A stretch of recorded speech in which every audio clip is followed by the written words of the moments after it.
Բարև ձեզ սիրելի հեռուստադիտողներ, 168.am YouTube-յան ալիքի հետ մենք շարունակում ենք ձեր ուշադրությանը ներկայացնել ամեն շաբաթը մեկ պարբերականությամբ հեռարձակվող թեմատիկ զրույցները։ Չնայած այն բանին, որ արդեն սկսել է նախընտրական քարոզարշավը եւ հանրությանը հուզում են այլևս այլ ծրագրեր, այլ խոստումներ, որոնք ներկայացնում են տարբեր քաղաքական ուժեր, կարծում եմ, որ այդ իմաստով թերևս ամենահետաքրքիր եւ առարկայականը Ուժեղ Հայաստան Սամվել Կարապետյանի կողմից ներկայացվող ծրագրերը պետք է լինեն, բայց այնուամենայնիվ մեր կյանքում տեղի են ունենում իրադարձություններ, որոնց որ մենք չենք կարող անտեսել եւ թողնել ուշադրությունից դուրս։ Նախորդ շաբաթ այս օրերին Երևանում տեղի ունեցավ, մասնավորապես մայիսի 4-ին եւ դրան հաջորդող օրերին, տեղի ունեցավ Եվրոպական քաղաքական համայնքի գագաթաժողովը։ Դա կարծես թե կարևոր իրադարձություն էր մեր երկրի կյանքում, որովհետեւ այդ կապակցությամբ Երևան էին ժամանել տարբեր երկրների կառավարական պատվիրակություններ, հիմնականում պետությունների ղեկավարների մասնակցությամբ։ Փորձենք հասկանալ, թե ինչ նպատակ ուներ այս գագաթաժողովը, ինչ տվեց այն մեր երկրին, նրա տվածները օգտակար էին թե վնասակար, թե դա ընդամենը եվրոպացիների ճամփորդությունն էր Հայաստան աշխարհաքաղաքական խնդիրներ լուծելու նպատակով։ Հայաստանի իշխանությունները փորձում են դա ներկայացնել իբրև ձեռքբերում, բայց պարզվում է, որ դա առանձնապես իրենից ոչինչ չէր ներկայացնում բովանդակային առումով։ Փորձեք այս ամենը վերլուծել փաստերով։ Նախ, ինչ բան է Եվրոպական քաղաքական համայնքի գագաթաժողով։ Որպես կանոն, գագաթաժողովներ, երբ որ կազմակերպվում են, այս եզրույթը, երբ որ մտել է գործածության մեջ, դա վերաբերվում է տարբեր միջազգային կազմակերպությունների բարձրագույն ղեկավար մարմինների նիստերին, ասենք օրինակ ԵԱՏՄ գագաթաժողով, որի շրջանակներում հանդիպում են ԵԱՏՄ անդամ պետությունների ղեկավարները։ Կամ կարող է լինել, ենթադրենք Հայաստանում տեղի ունեցել 2019 թվականին, 18 թվականին ֆրանկոֆոնիայի միջազգային կազմակերպության գագաթաժողով, այսինքն միջազգային կազմակերպություն, որի անդամ պետությունների ղեկավարները որոշակի պարբերականությամբ հավաքվում են այդ կազմակերպության գլխավոր կարևորագույն խնդիրները քննարկելու նպատակով։ Այս գագաթաժողովը Եվրոպական համայնքի քաղաքական համայնքի գագաթաժողովը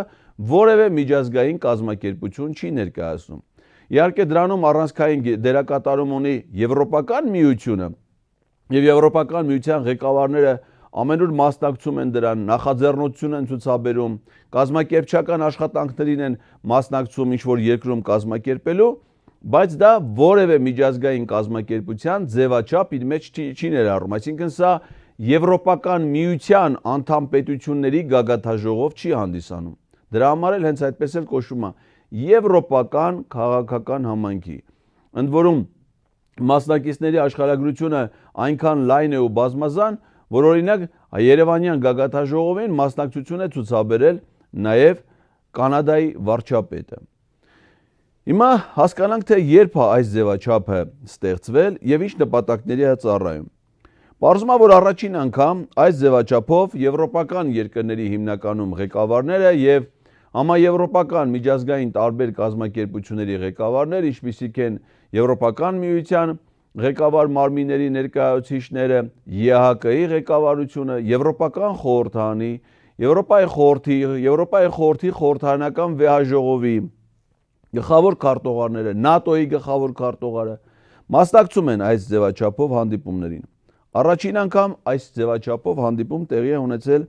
2022 թվականի հոկտեմբերի 6-ին Պրահայում։ Փորձենք հասկանալ սրա ժամանակագրությունը։ 2022 թվականի հոկտեմբեր։ 2022 թվականի փետրվարին սկսվել է ռուս-ուկրաինական ռազմական հակամարտությունը, այսինքն Ռուսաստանի հատուկ ռազմական գործողությունը Ուկրաինայում սկսվել է 2022 թվականի փետրվարին։ Այդ ժամանակ Եվրոպական միության անդամ երկրները բնականաբար իրենց աջակցությունն էին հայտնում Ուկրաինային, հենց այդ ժամանակ, մինչ այդ ցուցաբերում էին քաղաքական աջակցություն, իսկ ռազմական գործողությունների ծավալման զուգահեռ միայն քաղաքական աջակցությունը բավարար չէր Ուկրաինայի դիմադրողականությունը այդ գործողությունների ընթացքում ապահովելու համար։ Եվ եվրոպական երկրները, ՆԱՏՕ-ն, այդ ժամանակ նաև Միացյալ Նահանգները սկսեցին Ուկրաինային ցուցաբերել նաև հսկայական ֆինանսական աջակցություն, քաղաքական աջակցությունից բացի եւ նաեւ ռազմական աջակցություն։ Ռազմական աջակցությունը իհարկե չի եղել ուղիղ ձևով, այսինքն չեն տրամադրվել զորքեր, զինվորներ, գործողություններին մասնակցելու համար բանակներ չեն տեղակայվել Ուկրաինայի տարածքում, սակայն եւ ռազմատեխնիկայի, եւ հետախուզական տվյալների, եւ սպառազինությունների հնարավոր մատակարարումներ են իրականացվել տարբեր եվրոպական երկրներից Ուկրաինա այդ գործողությունների մասնակցելու համար։ Եվ իհարկե բնականաբար դա ուղեկցվել է նաեւ հսկայական ֆինանսական հատկացումներով, միլիարդավոր դոլարների, միլիարդավոր եվրոների ռազմական հատկացումներով, որոնք իրենց երկրներից ռազմաարդյունաբերական ընկերություններից ձեռք են բերել նաև սպառազինություններ եւ տրամադրել Ուկրաինային։ Եվ այս գագաթաժողովը ստեղծվել է ընդդեմ Ռուսաստանի Ուկրաինային աջակցելու միջոցով բոլորի կոնսոլիդացված ջանքերը համակարգելու եւ մեկտեղելու նպատակով։ Այսինքն Պրահայում հավաքվել էին եվրոպական երկրների ղեկավարները եւ միջազգային կազմակերպությունների, որպիսի ոչ պաշտոնական ձևաչափում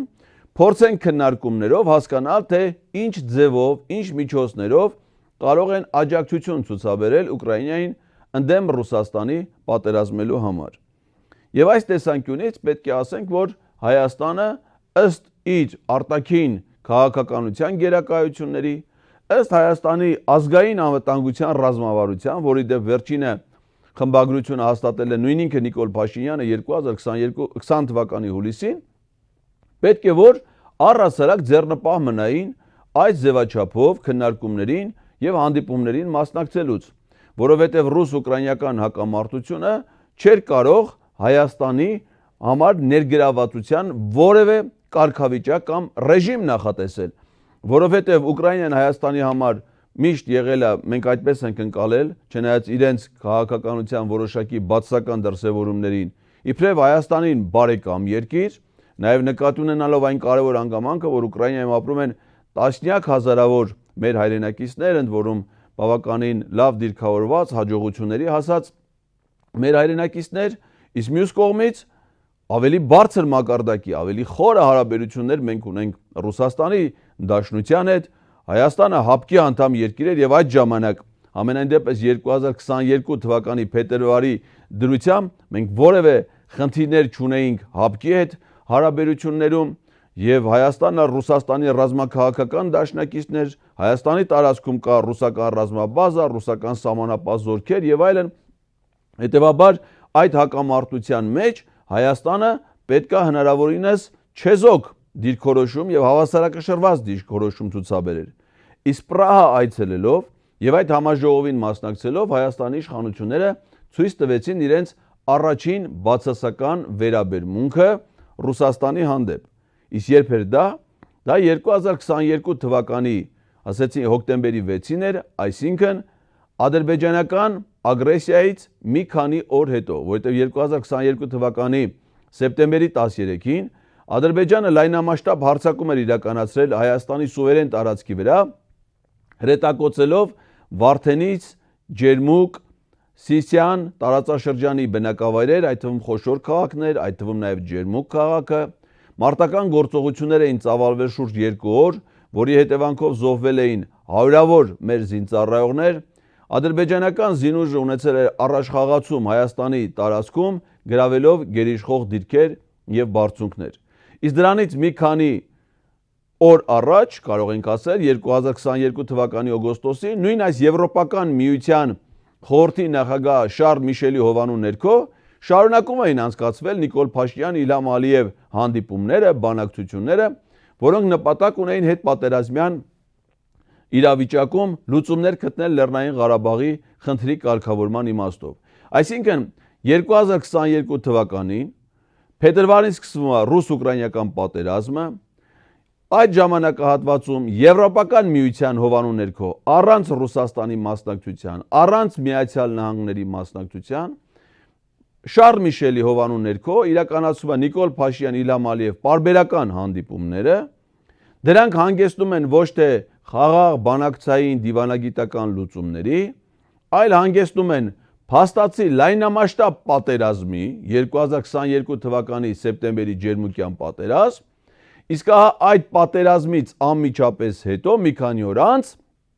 ընդդեմ Ռուսաստանի կազմակերպած եվրոպական գագաթնաժողովին մասնակցում են եւ Նիկոլ Փաշինյանը եւ Իլհամ Ալիևը։ Եվ նրանք ոչ միայն մասնակցում են դրան,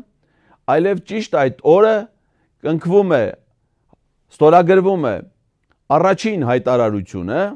Հայաստանի, Ադրբեջանի ղեկավարների, ինչպես նաև Ֆրանսիայի նախագահ Էմանուել Մակրոնի եւ Եվրոպական միության խորհրդի նախագահ Շարլ Միշելի մասնակցությամբ, որով պատմության մեջ առաջին անգամ գտնվում է հայ ղեկավար, որը Արցախը ամբողջապես ճանաչում է Ադրբեջանի կազմում։ Նիկոլ Փաշինյանը փորձում էր այս հայտարարությունը սկզբնական շրջանում խաբեության մեր ժողովրդին այլ մեկնաբանություններով ներկայացնել, թե իբր Հայաստանը եւ Ադրբեջանը փոխադարձաբար ճանաչում են միմյանց տարածքային ամբողջականությունը, հետո սկսեց հրապարակել հակասական եւ փոփոխվող թվեր, ընդ որում նվազող թվեր Հայաստանի տարածքի վերաբերյալ, հրապարակում էին թվեր Ադրբեջանի տարածքի վերաբերյալ, ընդ որում միայն հայկական եւ եվրոպական աղբյուրներից, երբևէ Իլհամ Ալիևը չի ասել, թե քանի քառակուսի կիլոմետրից է կազմված Ադրբեջանի տարածքը, ինչ տարածքի վրա են նրանք ճանաչում Ադրբեջանի ինքնիշխանությունը, ինչ տարածքի վրա են ճանաչում Հայաստանի ինքնիշխանությունը, նման որևէ հայտարարություն ադրբեջանական կողմից չի եղել, այսինքն հոկտեմբերի 6-ին Պրահայում ստորագրված հայտարարությունը դա ընդամենը փաստաթուղթ էր Արցախը ամբողջությամբ Ադրբեջանին հանձնելու վերաբերյալ։ Եվ դա հանգեցրեց այն բանին, որ 2022 թվականի դեկտեմբերի 14-ից Ադրբեջանը այլևս իրավունք ստացավ եւ իրականացրեց դա շրջափակումը, տոտալ շրջափակումը Արցախի Շուշիի մատույցներում կեղծ բնապահպան ակտիվիստների անվան տակ, փակելով Արցախը Հայաստանի հետ կապող միակ ճանապարհը, որը նոյեմբերի 9-ի հայտարարությամբ սահմանված էր իբրև անվտանգ գոտի Լաչինի միջանցք Հայաստանի եւ Արցախի մշտական կայուն եւ անվտանգ կապը ապահովելու համար։ Դրանից հետո Արցախը ամբողջ ժամանակաշրջան մոտ մի 10 ամիս հայտնվեց տոտալ շրջափակման մեջ, Ադրբեջանը հնարավորություն չէր տալի, որպեսզի հայկական որևէ բեռներ, այդ թվում պարենային հումանիտար բեռներ Հայաստանից հասցվեին Արցախ։ 2023 թվականի ապրիլի 23-ին այդ շրջափակումը ստացավ պաշտոնական ձևակերպում, որովհետև Հակարի կամրջում Ադրբեջանի սահմանապահ ծառայությունը տեղադրեց հսկիչ անցագրային կետ եւ թույլ չէր տալի այլևս պաշտոնապես զինված ստորաբաժանումների կողմից որևէ շփում Հայաստանի եւ Արցախի միջև։ Բացառիկ էին դեպքերը, երբ որ Կարմիր խաչի ուղեկցությամբ մեկ ուղղությամբ միայն Արցախից դեպի Հայաստան թույլատրվում էր որոշ առողջական խնդիրներ ունեցող մարդկանց դուրսբերում Արցախից, որոնց մի քանիսին նրանք ձերբակալում էին, ինչպիսին օրինակ Վագիվ Խաչատրյանին, որը ձերբակալվել էր այդ Հակարի կամրջում եւ տևական ժամանակ գտնվում էր ադրբեջանական գերության մեջ։ Շատ ծանոթանանք այս իրադարձությունների վերաբերյալ, ընդհանրապես ուզում եմ հիշեցնել, որ այն գագաթնաժողովը, որը տեղի է ունեցել Երևանում, դրա հիմքը դրվել է 2022 թվականի հոկտեմբերի 6-ին Պրահայում եւ հետագայում ունեցել է այլ ողբերգական շարունակություններ Հայաստանի համար։ Մասնավորապես դրա հաջորդ տարին 2023 թվականին այդ գագաթնաժողովից հոկտեմբերի 5-ին կազմակերպվել է Իսպանիայի Գրանադա քաղաքում։ Այդ անգամ արդեն Ադրբեջանի նախագահ Իլհամ Ալիևը դրան չի մասնակցել եւ Գրանադայում ստորագրվել է մի նոր հայտարարություն առանց Իլհամ Ալիևի մասնակցությամբ, միայն Նիկոլ Փաշինյանի, Էմանուել Մակրոնի, Եվրոպայի խորհրդի նախագահ Շարլ Միշելի եւ Գերմանիայի դաշնային կանցլեր Օլաֆ Շուլցի մասնակցությամբ։ Ասեմ դες, որ այս փաստաթղթերը դրանք ոչ մեկը մինչ օրս չեն վավերացրել այդ փաստաթուղթը ստորագրող երկրների խորհրդանում, ասենք հոկտեմբերի 6-ի Պրահայի հայտարարությունը չի վավերացվել ոչ Հայաստանի ազգային ժողովում, ոչ Ադրբեջանի Միլի մեջլիսում, ոչ Ֆրանսիայի խորհրդանում եւ ոչ էլ Եվրոպական խորհրդանում։ Ավելին դա հակաօրինական փաստաթուղթ է, որովհետեւ մինչ այդ 2017 թվականի նոյեմբերի 24-ին Բրյուսելում ստորագրվել էր Հայաստանի եւ Եվրոպական միության միջև խոր ընդլայնված համապարփակ գործընկերության մասին համաձայնագիրը, որը կոչվում է SEPA-ի համաձայնագիր,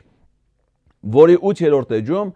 հստակ կարգավորում կա Լեռնային Ղարաբաղի խնդրի վերաբերյալ, այսինքն այն նախատեսում է Լեռնային Ղարաբաղի խնդրի բացառապես խաղաղ ճանապարհով հանգուցալուծում ԵԱԿ Մինսկի խմբի համանախագահության ձևաչափում։ Ի տարբերություն օրինակ Պրահայի հոկտեմբերի 6-ի հայտարարության, ՍԵՊԱ-ի համաձայնագիրը դա պաշտոնական փաստաթուղթ է, որը ոչ միայն ստորագրվել է պատշաճ ընթացակարգերով, այլև վավերացվել ինչպես Հայաստանի ազգային ժողովի, այնպես էլ Եվրոպական խորհրդարանի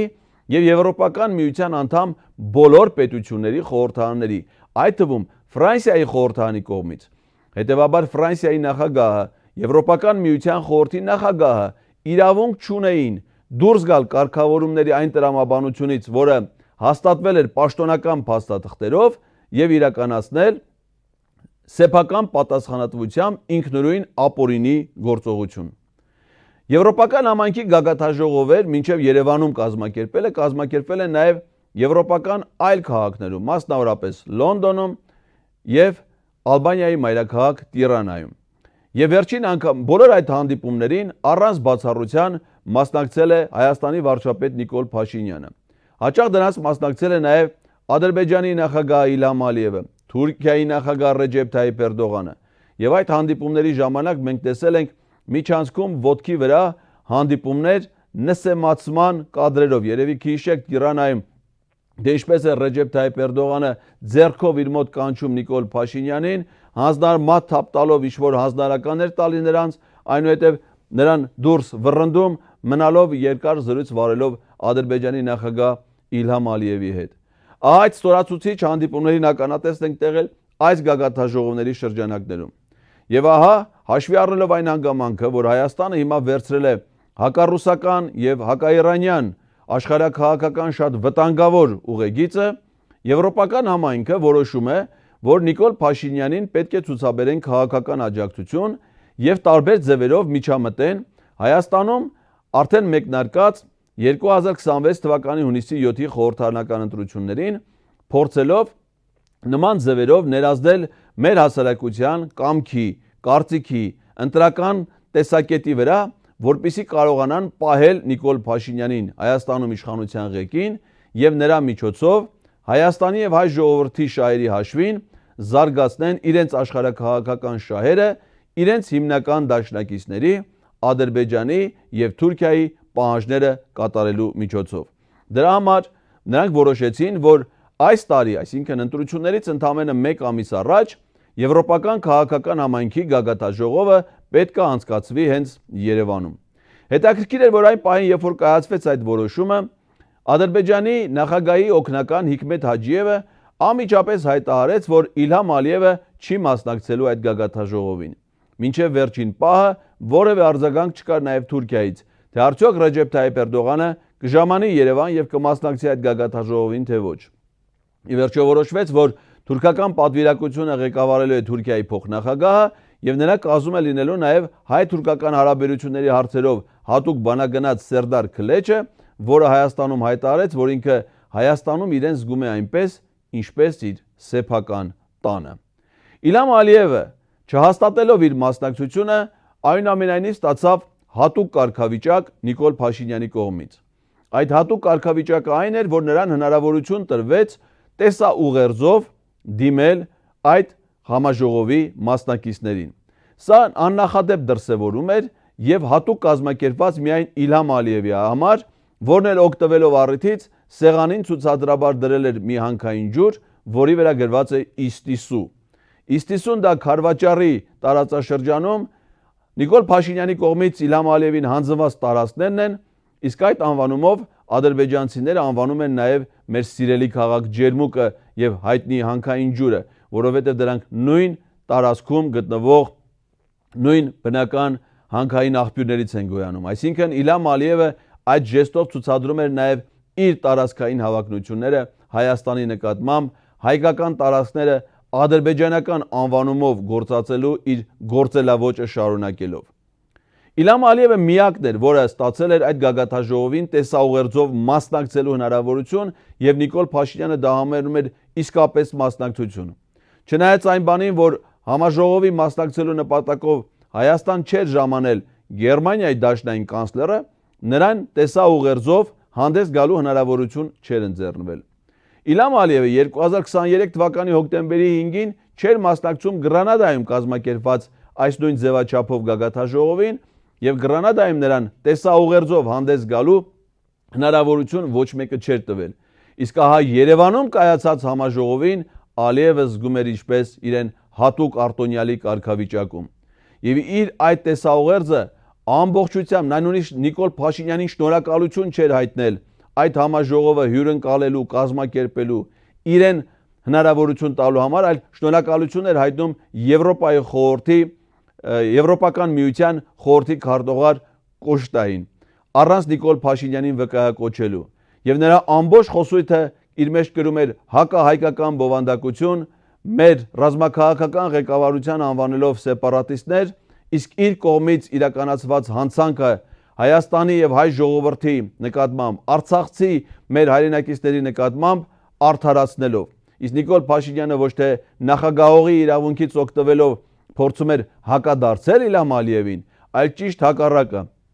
Նա շնորհակալություն էր հայտնում Իլհամ Ալիևին այդ ուղերձով հանդես գալու համար, ինչպես նաև հայտնում, որ ինքը պատրաստ է 2028 թվականին մասնակցել Բաքվում կայանալիք նման համաժողովին։ Բաքվում կայանալիք այդ գագաթաժողովին դեռևս որևէ մեկը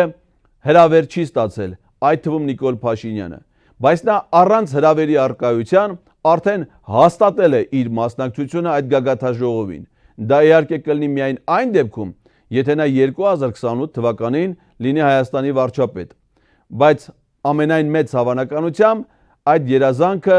իրականություն չի դառնալու, որովհետև հունիսի 7-ից հետո մենք ունենալու ենք նոր վարչապետ եւ մեր ժողովրդի կամքով ամենամեծ հավանականությամբ դա կլինի Սամվել Կարապետյանը, որը վստահ են, որ որևէ պարագայում Բաքու չի մեկնելու եւ այդ գագաթաժողովին չի մասնակցելու։ Չեմ էլ կարծում, որ նա կփորձի տեսաուղերձով հանդես գալ այդ գագաթաժողովի շրջանակներում։ Իդեպ ասեմ, որ Բաքու մեկնելու իր մշտական ցանկությունն ու երազանքն է հայտնում բոլոր հնարավոր առիթներով նաև Հայաստանի ազգային ժողովի նախագահ Ալեն Սիմոնյանը, այս առիթը օգտագործելով նույնպես ասելով, որ ինքը եւս մեկ անգամ իր ադրբեջանցի գործընկերոջ Գաֆարովային հրավիրում է Հայաստան,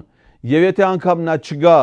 եւ որևէ առիթով Ալեն Սիմոնյանին հրավիրի, ապա նա մեծ սիրով կընդունի այդ հրավերը։ Այսինքն նա դեռ չգիտի կլինի նման միջոցառում թե չէ, կլինի հրավեր թե չէ, բայց արդեն հաստատում է իր մասնակցությունը։ Այն դեպքում, երբ որ ադրբեջանցիները մերժում են իրենց մասնակցությունը Հայաստանում կայանալիք որևէ միջոցառման։ Այս գագաթաժողովը ուներ ակնհայտ հակառուսական ուղղվածություն եւ դրա հիմնական դրսևորումը նաեւ գագաթաժողովի ընթացքում հնչող ելույթներն էին, որոնց թվում նաեւ Ուկրաինայի նախագահ Վոլոդիմիր Զելենսկու ելույթը, որը ամբողջությամբ հակառուսական թշնամանք էր իր մեջ պարունակում։ Այսինքն ստացվում է, որ Ռուսաստանի ռազմաքաղաքական տնտեսական դաշնակից հանդիսացող երկրում հարթակ է տրամադրվում, գիտակցված կերպով հարթակ է տրամադրվում Ռուսաստանի դեմ պատերազմող եւ թշնամաբար տրամադրված երկրի ղեկավարին, այստեղ նրան ցուցաբերելով հատուկ ընդունելություն։ Եվ պարզվում է, որ այսպիսի վերաբերմունքի արժանանում է ոչ միայն Ուկրաինայի նախագահը, որի պաշտոնավարման ժամկետը իդեպ վաղուց լրացել է, այլ նաև Բելարուսի ընդդիմության առաջնորդ համարվող Տիխանովսկան, որը ընդդիմության առաջնորդ է եւ չունի որևէ կարգավիճակ եւ բացակայում է հետախուզման մեջ է գտնվում Բելարուսի իշխանությունների կողմից եւ այնտեղ վերադառնալու հնարավորություն չունի անգամ։ Պարզվում է, որ Հայաստանի վարչապետ Նիկոլ Փաշինյանը պաշտոնական հրավեր է ուղարկել Տիխանովսկային Երևան ժամանելու համար, հակառակ պարագայում նա այստեղ ոչ մի պարագայում չէր կարող հայտնվել։ Եվ ոչ միայն Հայաստանի պաշտոնական ղեկավարը ոչ պաշտոնական որևէ կարգավիճակ չունեցող տիկնոջ է հրավիրել, այլև Բելարուսի իշխանությունների կողմից հետախուզման մեջ գտնվող ծայրահեղ ռադիկալ ընդդիմադիր հայացքներ ունեցող գործին։ Սա ուղիղ արկածախնդրություն է։ Մնալ ԱՊՀ անդամ, մնալ ՀԱՊԿ-ի անդամ, մնալ ԵԱՏՄ անդամ եւ այդ կազմակերպությունների հիմնադիր անդամ հանդիսացող երկրի նկատմամբ ցուցաբերել այդպիսի վերաբերմունք, դա ոչ այլ ինչ է, քան արկածախնդրություն, ընդ որում ոչ միայն հրավիրել, ոչ միայն արժանացնել ընդունելության, այլ նաև կազմակերպել նրա հարցազրույցը Հայաստանի հանրային հեռուստաընկերության գլխավոր հարցազրույցներից մեկի ժամանակ Պետրոս Ղազարյանի մոտ նրան հյուրընկալելով, ընդ որում մի առանձնահատկության, որ նա ոչ թե ինքն է բարեհաճել գնալ հանրային հեռուստաընկերության տաղավար հարցազրույց տալու, այլ Պետրոս Ղազարյանը ինքն է գնացել Տիխանովսկայի կեցավայր եւ այնտեղ նրանից վերցրել հարցազրույց ցուցաբերելով ընդգծված վերաբերմունք դրա նկատմամբ։ Շատ վտանգավոր էր նաեւ այս այցի շրջանակներում պետական այցով Հայաստանում գտնվող Ֆրանսիայի նախագահ Էմանուել Մակրոնի հայտարարությունները։ Մի նախագահ, որը Ֆրանսիայի պատմության մեջ ունի ամենացածր վարկանիշը սեփական հասարակության մեջ, որի ընտանեկան խնդիրների մասին են խոսում համաշխարհային մամուլում։ Եվ ահա այդ նախագահը, որի պաշտոնավարմանը մնացել է ընդամենը մոտ 1 տարի ժամանակ, Հայաստանում խոսում է Հայաստանի արտաքին քաղաքականության մասին, խոսում Հայաստանում տեղակայված ռուսական զինվորականների եւ սահմանապահների, նրանց այստեղից հեռացնելու անհրաժեշտության մասին։ Մի բան, ինչի իրավունքը չունի որևէ պետության ղեկավար, որովհետեւ սա սուվերենության իսպառ բացակայության նշան է, որովհետեւ միայն Հայաստանի ղեկավարները կարող են որոշել, թե որ երկրի հետ, ինչ ձևով եւ ինչ չափով է պետք ունենալ ռազմական, տնտեսական, քաղաքական, մշակութային եւ այլ համագործակցություն։ Ստացվում է, որ Ֆրանսիայի նախագահը որոշումներ է կայացնում Հայաստանի իշխանությունների փոխարեն։ Եվ ո՞րն է նրա փոխհատուցումը, ով է տվել նրան այդ իրավունք։ Միջամտելու նաեւ Հայաստանի ներքին գործերին, քաղաքական այս շրջանում առանց որևէ զսպվածության համարձակություն ցուցաբերելով նաեւ ուղիղ քաղաքական աջակցություն հայտնել այդ գործընթացի մասնակցող քաղաքական ուժերից մեկի ղեկավարին, Հայաստանի վարչապետ Նիկոլ Փաշինյանին։ Ես էլ չեմ խոսում բրեժնևյան ոճով Հայաստանի տարբեր պաշտոնյաներին տարբեր մեդալներ ու շքանշաններ բաժանելու եւ Հայաստանի ղեկավարներից նմանատիպ շքանշաններ ստանալու այդ ընթացքին։ Դա հիշեցնում էր մեզ Խորհրդային Միության լճացման ժամանակաշրջանները։ Պատկերացրեք, որ պարզվում է, որ Ֆրանսիայի պետական պարգևներով պարգևատրված է Հայաստանի վարչապետի աշխատակազմի ղեկավարը կամ տարածքային կառավարման եւ ենթակառուցվածքների նախարարի տեղակալը։ Իսկ ինչ է տվել ընդհանրապես հայ-ֆրանսիական համագործակցությունը եւ առհասարակ Հայաստան-Եվրամիություն համագործակցությունը վերջին ժամանակաշրջանում։ Բոլորը խոսում են հիմա Հայաստան-ԵՄ հարաբերությունների ամենաբարձր մակարդակում գտնվելու մասին, այդ թվում Եվրոպական միության առանցքային պաշտոնյաներից մեկը Ուրսուլա ֆոն դեր Լայենը։ Նրանք ասում են, որ ամենաբարձր մակարդակի վրա է գտնվում։ Իսկ հետաքրքիր է, թե ինչպես է արտահայտվում այդ բարձր մակարդակի վրա գտնվող հարաբերությունները։ Առհասարակ պետությունների եւ կազմակերպությունների հարաբերությունները արտահայտվում են միջազգային պայմանագրերով եւ դրանց կատարումով։ Այդ տեսանկյունից Հայաստան-ԵՄ կարևորագույն եւ ամենաբարձր մակարդակի փաստաթուղթը ստորագրվել է ոչ թե Նիկոլ Փաշինյանի պաշտոնավարման, այլ Սերժ Սարգսյանի պաշտոնավարման շրջանում 2017 թվականի նոյեմբերի 24-ին Բրյուսելում ՍԵՊԱ-ի համաձայնագիրը։ Այն նախատեսում էր բազմաշերտ համագործակցություն Հայաստանի եւ Եվրոպական միության միջեւ։ Այդ համաձայնագիրը վավերացվել եւ ուժի մեջ է մտել արդեն Նիկոլ Փաշինյանի պաշտոնավարման շրջանում։ Անցել է 8 տարի եւ այդ համաձայնագրի կետերից գրեթե ոչ մեկը իրականություն չի դարձել։ Անկամ այն պարզ խնդիրը, որը վերաբերվում էր վիզաների ազատականացմանը եւ նախատեսված էր այդ համաձայնագրով, այս իշխանությունները չեն կարողացել իրականացնել եւ միայն հիմա են փորձում խոսել այդ մասին, անամոթաբար խաբելով, որ բիոմետրիկ անձնագրերի ներդրումը Հայաստանում իրականացվում է վերջին շրջանում։ Փորձելով մեր հասարակության մեջ մոռացության տալ այն իրողությունը, որ Հայաստանում մինչև ադրբեջանա-թուրքական հեղափոխությունը լեհական ՊԵՎ պետական ընկերության կողմից արդեն ներդրվել էր բիոմետրիկ անձնագրերի ներդրման ամբողջական համակարգը, Լեհաստանում տպագրվում եւ Հայաստանում էին քաղաքացիներին տրամադրվում Հայաստանի Հանրապետության քաղաքացու բիոմետրիկ անձնագրեր, որոնց գործածությունը դադարեցվել է այս իշխանությունների օրոք 2019 թվականին։ Այսինքն, եթե նրանք ժամանակին արդեն ներդրված համակարգը ըստ ՍԵՊԱ-ի համաձայնագրի կարողանային կյանքի կոչել եւ իրականացնել, մենք վաղուց պետք է ունենայինք վիզայի ազատականացված ռեժիմ Եվրոպական միության հետ, ինչը որ չունենք, իսկ այս իշխանությունների պարագայում կարող ենք ասել, որ չենք էլ ունենալու անկախ քաղաքական հայտարարություններից։ Հայաստանը Եվրոպական միության հետ համագործակցում էր տարբեր ուղղություններով, այդ թվում նաև Արևելյան գործընկերության ծրագրի շրջանակներում, որի անդամ պետություն էր եւ որի շրջանակներում իրականացվել են բազմաթիվ ծրագրեր։ Այն այլևս դադարեցրել է իր ֆունկցիոնալ գործունեությունը։ Հայաստանի համար Եվրոպական միությունը չեղարկել է GSP+ առևտրային ռեժիմը։ Դա Եվրամիության եւ Հայաստանի միջև տնտեսական համագործակցության հատուկ ռեժիմ էր, որը նախատեսում էր, որ Հայաստանում արտադրված շուրջ 7000 անվանում ապրանքներ Եվրոպական միություն արտահանելուց օգտվում էին մաքսատուրք չվճարելու արտոնությունից։ Դա կազմում էր մոտավորապես 10%, ինչը մեծացնում էր մեր ապրանքների մրցակցային, մասնավորապես գնային մրցակցային առավելությունները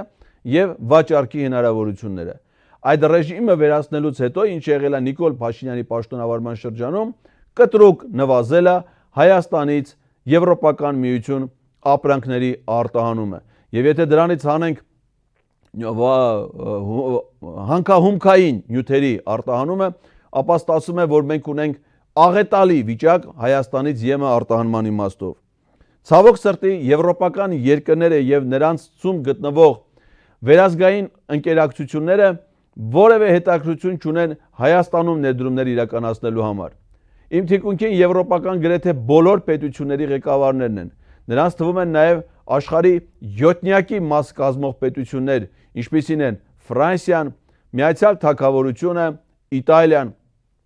Այդ երկրներին են պատկանում, ինչպես նաև եվրոպական այլ երկրների խոշոր վերազգային ընկերակցություններ, որոնք գործունեություն են ծավալում ամբողջ աշխարհում։ Նրանցից ոչ մեկը որևէ երկրի, որևէ խոշոր ընկերություն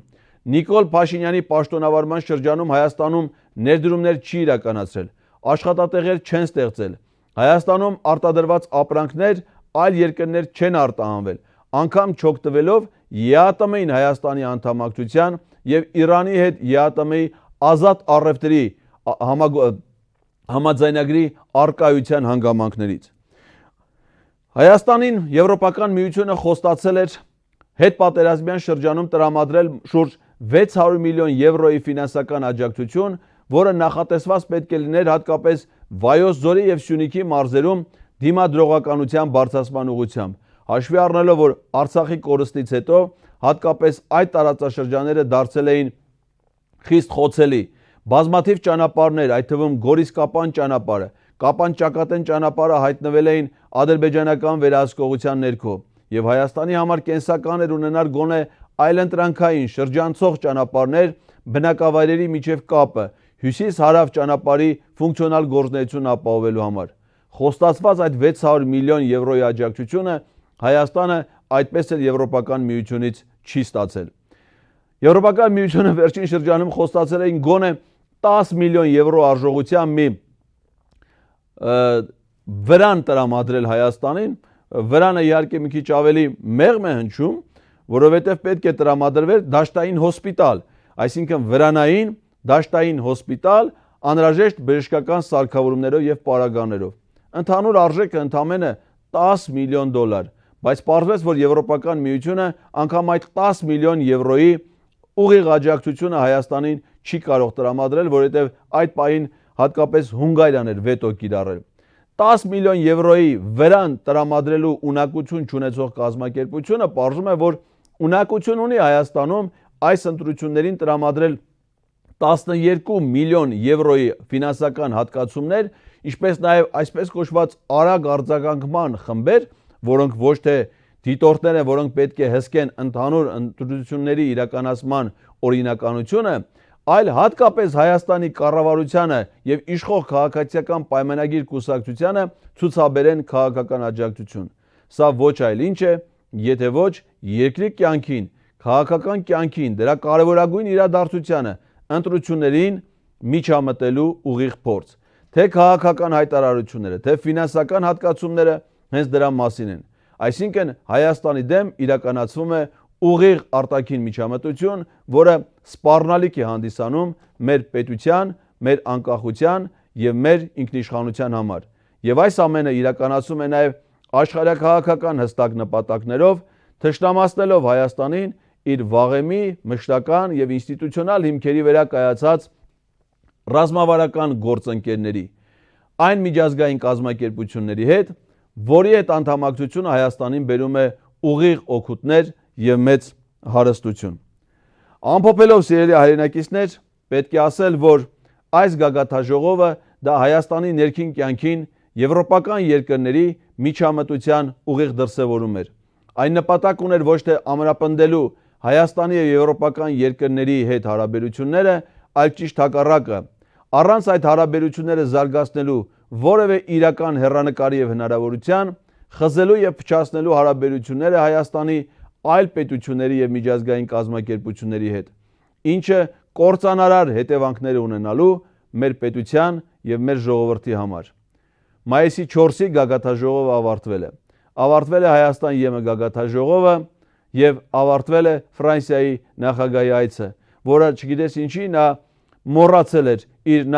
նախորդ այցը Հայաստան ֆրանկոֆոնիայի միջազգային կազմակերպության գագաթաժողովի շրջանակներում, ինչպես նաև իր նախորդների Ժակ Շիրակի, Օլանդի կամ Սարկոզիի այցելությունները Հայաստան, որոնք եղել են տարբեր ժամանակաշրջաններում եւ հենց այդ ժամանակաշրջաններում են իրապես ամրապնդվել եւ զարգացել հայ-ֆրանսիական հարաբերությունները։ Այս ամենը արդեն ավարտված է։